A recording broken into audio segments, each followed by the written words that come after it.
जय हिंद। कक्षा 12 के विद्यार्थियों का पुनः स्वागत करते हुए आपके सम्मुख आत्मपरिचय के पश्चात आरोह में संकलित दूसरी कविता पतंग को लेकर आपके सम्मुख उपस्थित हैं और जिसकी रचना मुंगेर जिले के एक 7वें 8वें दशक के कवि आलोक धनवा जी हैं, जिनकी रचना है पतंग।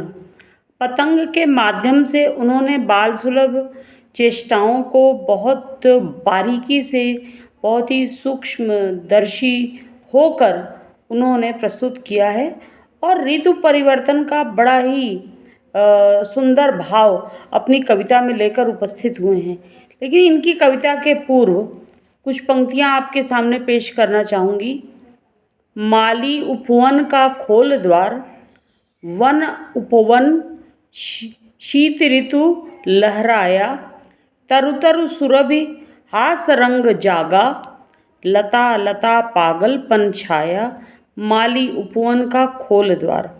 नाचे है कली कली, विहंस उठी प्रकृति लली, रोम रोम में हर्ष समाया, टेसु टेसु रंग लुभाया, मलयज का झोंका हर्षाया, माली उपवन का खोल द्वार, शीत ऋतु पुनः हमको हर्षाया, माली उपवन का खोल द्वार।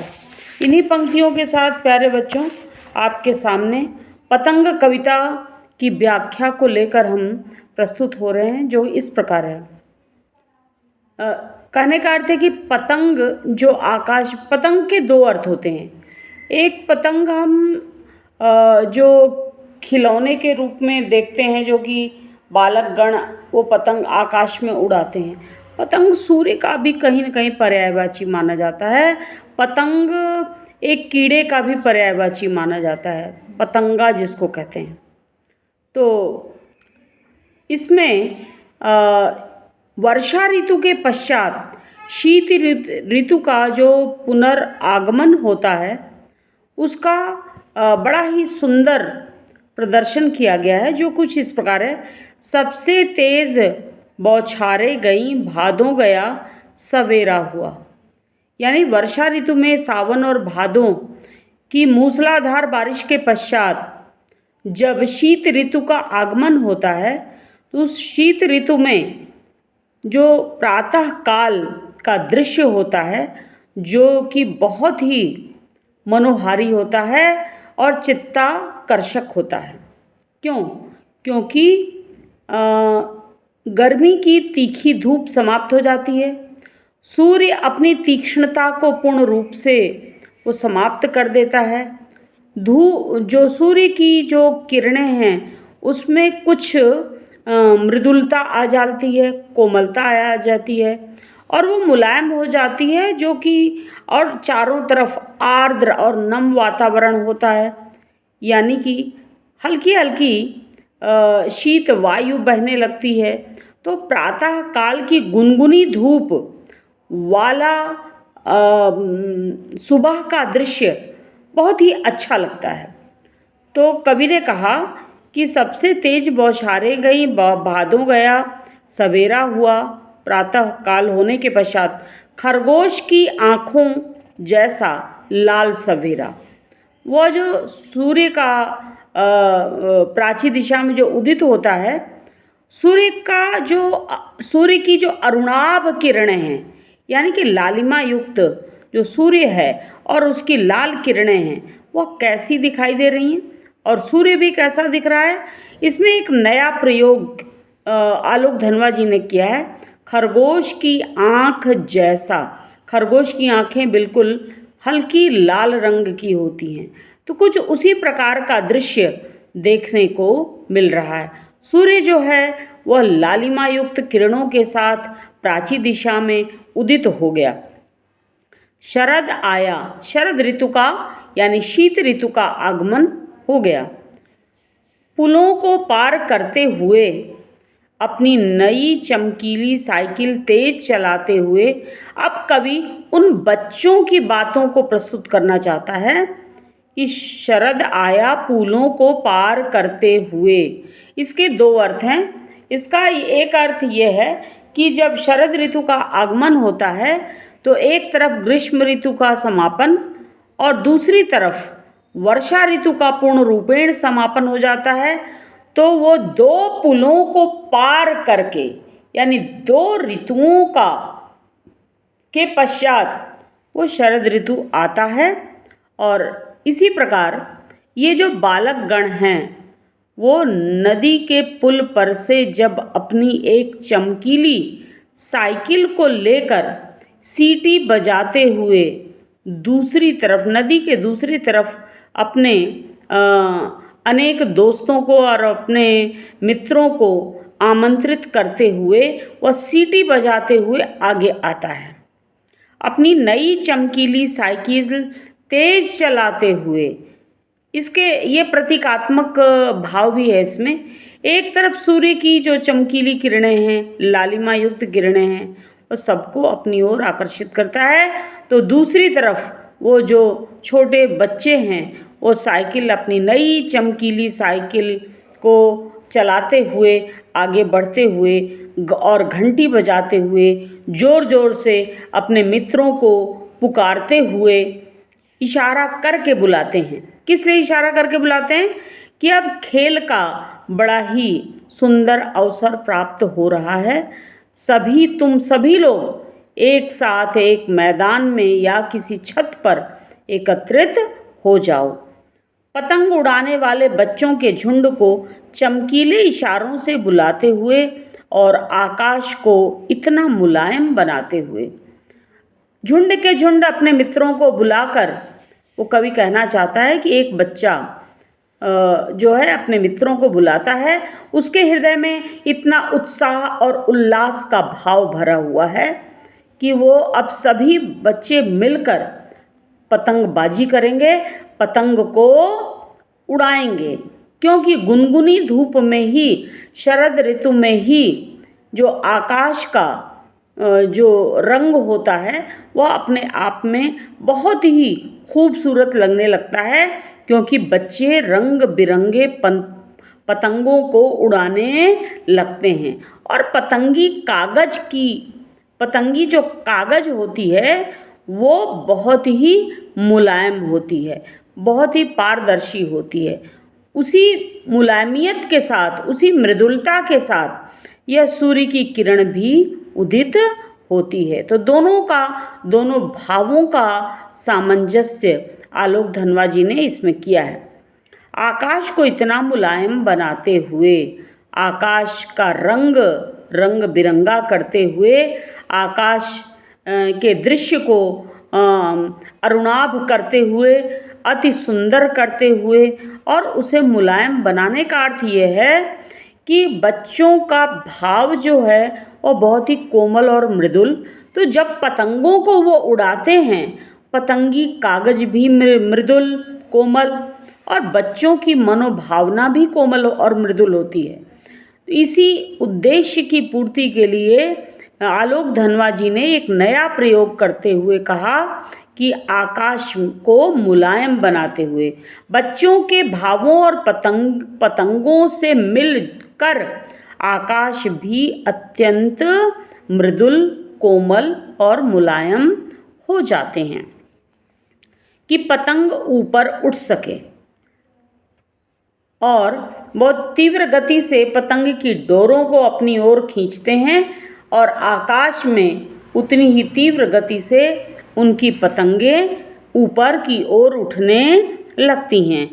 दुनिया की सबसे हल्की और रंगीन चीज़ उड़ सके, दुनिया की, इस संसार की सबसे हल्की मतलब जो कि वेटलेस है, और वह क्या है?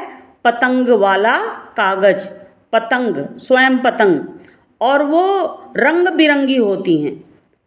तो उसको वो आकाश में उड़ाने की चेष्टा में रत हैं, मन उल्लास से भरा हुआ है।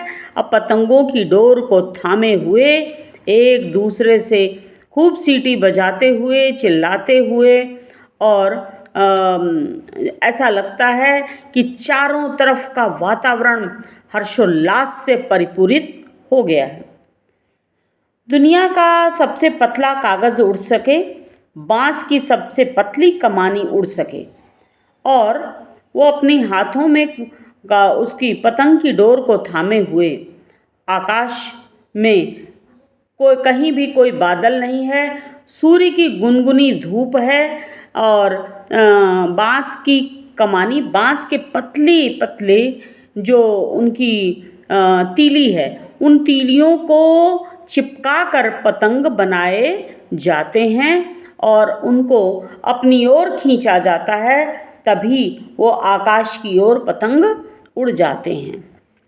कि शुरू हो सके सीटियों किलकारियों, और ऐसे वक्त में सारे बच्चे तीव्र गति से अपनी सीटियों को बजाते हैं और अपनी मृदुल आवाज़ में किलकारी करते हुए, तीव्र गति से चिल्लाते हुए, और तितलियों की इतनी नाजुक दुनिया, इसमें नया प्रयोग पुनः किया गया है। आकाश में उड़ते हुए पतंग जब तीव्र गति से बहुत ऊंची उड़ान भर लेते हैं तो वह पतंग छोटे छोटे दिखाई देते हैं, और रंग बिरंगे पतंगों से पूरा आकाश वो रमणीक दृश्य को प्रस्तुत करता है।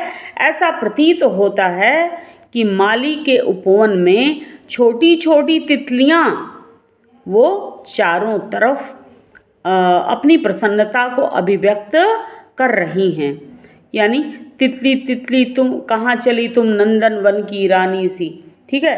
तो वो तितलियों की भांति, इसमें उपमा अलंकार है, तितलियों की भांति अत्यंत पतली कागज वाली वो जो पतंग है वह पूरे आकाश मंडल में वो चारों तरफ फैल जाते हैं, दिखाई देते हैं, क्योंकि अनेकानेक बालकगण इसको उड़ाते हैं। तो अनेकानेक पतंग, रंग बिरंगी पतंग से पूरा आकाश आच्छादित हो जाता है। ऐसा प्रतीत होता है जैसे तितलियां उड़ रही हों, क्योंकि जितनी ऊंची उड़ान वो पतंग भरती है उतना ही वह दिखने में छोटी होती चली जाती हैं।